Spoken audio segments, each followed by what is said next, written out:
ఆ రోజు రాత్రి ఆది తన స్నేహితుడు లోవరాజును కలవడానికి వెళ్తాడు. లోవరాజు మొత్తం ఆది ఇచ్చిన ప్రణాళికని పూర్తిగా పరిశీలించి, "ప్రణాళిక అయితే బానే ఉంది కానీను నీకు మొత్తం అన్నీ కోల్పోవటానికి అవకాశం ఉందిరా" అని హెచ్చరిస్తాడు. "నీ ఆపరేషన్ చేయడం కోసం కావాల్సిన డబ్బులన్నీ సంపాదించుకోవడానికి ఇదొక్కటే మార్గం నాకు కనిపిస్తోందిరా" అంటాడు.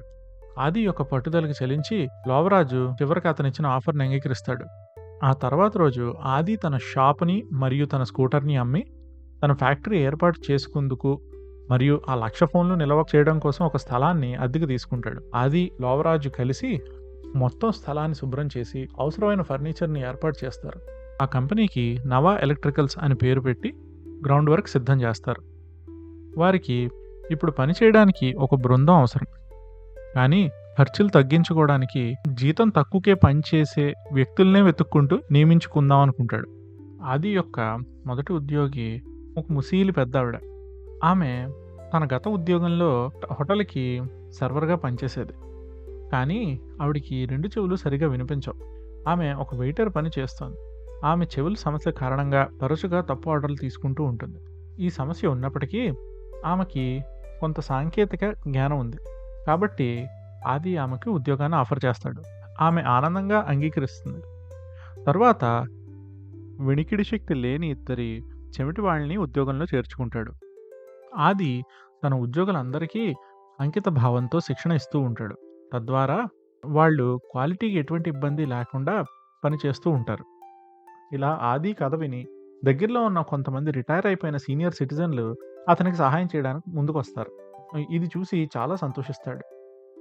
అయితే వారి జీతాలు చెల్లించడానికి సరిపడా డబ్బు ఉండదు ఆది దగ్గర. కాబట్టి తన స్నేహితుల సహాయంతో రైల్వే స్టేషన్‌లో బాత్రూమ్‌లు కడిగే ఉద్యోగాన్ని సంపాదిస్తాడు. రాత్రిపూట ఫోన్లను విడగొట్టడానికి కావాల్సిన పనులు చేసుకుంటూ, ఉదయం పూటేమో రైల్వే స్టేషన్‌లో పట్టాలు, బాత్రూమ్‌లు కడుక్కుంటూ డబ్బులు సంపాదించుకుంటూ ఉంటాడు. ఇలా 2 ఉద్యోగాలు చేస్తూ ఆది ప్రతిరోజు 20 గంటలు పని చేస్తాడు. కేవలం 4 గంటలు మాత్రమే నిద్రపోతాడు. ఆది జీవిత లక్ష్యం కేవలం తన చెల్లెల్ని బతికించుకోవడం. ఒకరోజు ఆది ఫ్యాక్టరీ బయట కొంతమంది గూండాలు ఈ వెంకమ్మని వేధిస్తూ కనిపిస్తారు. ఎందుకంటే ఆవిడ ఇదివరకు హోటల్‌లో పనిచేసేటప్పుడు హోటల్ ఓనర్‌ని బండబూతులు తిట్టి ఉద్యోగం మానేసింది. దాంతో ఆ హోటల్ ఓనర్‌కి చిరాకొచ్చి గూండాల్ని పంపాడు ఈవిడ మీదకి. ఆది మరియు అతని ఎంప్లాయీస్, మిగతా రిటైర్ అయిపోయిన పెద్దవాళ్ళు వీళ్ళందరూ కలిసి ఈ పెద్దావిడని కాపాడతారు ఆ గూండాల నుంచి. అలా వాళ్ళందరూ ఒక కుటుంబంలా ఒకళ్ళనొకళ్ళని చూసుకుంటూ ఉంటారు. మన హీరోకి ఇప్పుడే ఇంకా కష్టాలు అవ్వలేదండి. ఆ రోజు సాయంకాలం తన చెల్లితో ఇంటికి తిరిగి వచ్చినప్పుడు అతనికి తలుపు వద్ద ఇంటి యజమాని ఒక నోటీస్ అంటిస్తాడు. 4 నెలల బకాయిలు చెల్లించమని, అప్పుడు మాత్రమే తలుపు తెరవబడుతుందని. ఇప్పుడు ఆది ఫోన్‌లో ఇంటి యజమానిని ఒప్పించడానికి ప్రయత్నిస్తాడు. కానీ అతను తలుపు తెరవడానికి నిరాకరిస్తాడు. ఇప్పుడు ఆది తన చెల్లితో ఈ సాయంత్రం ఎక్కడికి వెళ్ళాలి తెలీదు. ఆది మరియు తన చెల్లి ఆ ఫ్యాక్టరీలోనే ఉండటానికి ఏర్పాట్లు చేసుకుంటారు. తన జబ్బు పట్టిన చెల్లికి కేవలం పడుకోవడానికి మంచి మంచాన్ని కూడా ఏర్పాటు చేయలేని పరిస్థితిలో ఉన్నానే అని చెప్పి చాలా బాధపడతాడు ఆ రోజు ఆది. తాను ప్రతి క్షణాన్ని అమూల్యంగా భావించి పూర్తిగా తన లక్ష్యాలకు అంకితం చేస్తాడు. ఒక రాత్రి ఆది ఫ్యాక్టరీలో తన డెస్క్ వద్ద నిద్రపోతున్నప్పుడు అతని చెల్లి బయట ఏదో శబ్దాలు వినిపిస్తున్నాయి అన్నయ్య అని పిలుస్తుంది. ఆది దర్యాప్తు చేయడానికి బయటికి వెళ్తాడు. ఆ దొంగలు వెంటనే పరిగెత్తడం ప్రారంభిస్తారు. కానీ ఆది ట్రక్కు పైకి దూకుతాడు. ఏదో విధంగా ఆ ట్రక్‌ని అదుపులోకి తీసుకుని ఆది మరియు ఒక దొంగ ట్రక్కు నుండి విసిరేయబడతారు. ఈ యాక్సిడెంట్‌లో ఆది యొక్క 2 వేళ్లు తీవ్రమైన గాయాలకు గురవుతాయి. ఆ ట్రక్కు యొక్క డ్రైవరు ఆ రెండో దొంగ పారిపోతాడు. ఆ తర్వాత రోజు తన బాత్రూమ్ క్లీనింగ్ ఉద్యోగంలో గాయపడిన వేళ్ల వల్ల నీటి బకెట్‌ని పొరపాటున పడేస్తాడు. దీని ఫలితంగా అతని బాస్ అతన్ని ఆఫీసుకు పిలుస్తాడు. చేతిని చూసి, "బాబు ఏంటయ్యా నువ్వు విరిగిపోయిన చేత్తో పని చేస్తున్నావు? నీతో పని చేయించుకుంటున్నానని తెలిస్తే మా పై అధికారులు నన్ను బండబూతులు తిడతారు. నువ్వు ఇక్కడి నుంచి వెంటనే వెళ్ళిపో" అంటాడు. ఆది ప్రాధేయపడినప్పటికీ అతన్ని ఉద్యోగం నుంచి తీసేస్తారు. కానీ జాలిపడి ఆదికి తను ఉద్యోగం చేసిన 3 రోజుల జీతాన్ని అందిస్తాడు. ఇప్పుడు తనకు అన్ని మార్గాలు మెల్లగా మూసుకుపోతున్నాయి. తన ఆఫీస్ అద్దెలా కట్టాలి? ఉద్యోగులకు జీతాలు ఎలా చెల్లిస్తాడు? తన చెల్లెలికి మందులు కొనాలన్నా ఇప్పుడు డబ్బులు లేవు అని ఆలోచించుకుంటూ ఫ్యాక్టరీ వైపు నడుచుకుంటూ వస్తాడు. అక్కడ ఫ్యాక్టరీ యజమాని అన్ని వస్తువులను రోడ్డుపైకి నిర్లక్ష్యంగా పడేసి స్థలాన్ని వేరే వ్యక్తికి అద్దెకిచ్చేస్తాడు. నిరాశతో ఆది ఫుట్పాత్ మీద కూర్చుని బాధపడుతూ ఉంటాడు.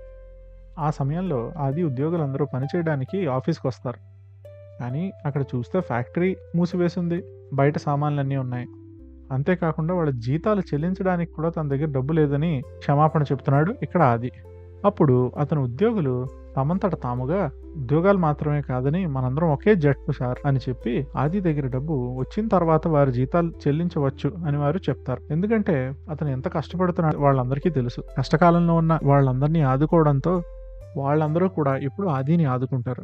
సరుకునంతటిని ఇంటికి పట్టుకెళ్లి ఆర్డర్లన్నీ పూర్తి చేస్తామని హామీ ఇస్తారు. ఇది ఆది మనోధైర్యాన్ని బాగా పెంచుతుంది. వారు ఫోన్లన్నింటినీ ట్రక్కుల్లో లోడ్ చేసి తమ తమ ఇళ్లకి తీసుకెళ్తారు. అక్కడ వారు వాటిని విడదీయడం ప్రారంభిస్తారు. ఇంకొన్ని నెలల ప్రయత్నం తర్వాత చివరికి మొత్తం పని పూర్తవుతుంది. వాళ్ళు భాగాల నాణ్యత పరీక్ష కోసం హైదరాబాద్లో ఉన్న ఆఫీసుకు పంపిస్తారు. ఆ భాగాలు క్వాలిటీ అష్యూరెన్స్ లో ఫెయిల్ అవుతాయేమో అని ఏం చేయాలో తోచక భయపడుతూ ఉంటారు వాళ్ళు ఆ ఫ్యాక్టరీ వద్ద నించుని. ఆది మరియు తన ఉద్యోగులు క్వాలిటీ అష్యూరెన్స్ పరీక్ష ఫలితాల కోసం ఉత్కంఠగా ఎదురు చూస్తున్నారు. కొన్ని నిమిషాల తర్వాత వారిని కంపెనీ సీఈఓ ఆఫీసుకు పిలుస్తారు. ఆది మరియు అతని టీం చేసిన ఆర్డర్లను సమయానికి పూర్తి చేసినందుకు అతన్ని అభినందిస్తారు. ఆది పంపిన అన్ని భాగాల్లో 87% క్వాలిటీ అష్యూరెన్స్ పాస్ అయ్యాయని తెలియజేస్తాడు. ఆ కంపెనీ సీఈఓ ఆది మరియు అతని టీంని ఎంతగానో మెచ్చుకుని అతనికి 2 సంవత్సరాల కాంట్రాక్ట్ 5 కోట్ల రూపాయలు విలువైన ఒప్పందాన్ని ఇస్తాడు. ఆది తన చెల్లెలికి చికిత్స చేయించగలుగుతాడు. ఈ కథ నుంచి మనం ఏం నేర్చుకోవచ్చు అంటే అసలు ఓటమిని ఎప్పుడూ అంగీకరించకుండా నిరంతరం ప్రయత్నిస్తూ మంచితనంతో ప్రవర్తిస్తూ ఉంటే మనం మన జీవితంలో సాధించలేనిది అంటూ ఏదీ లేదు.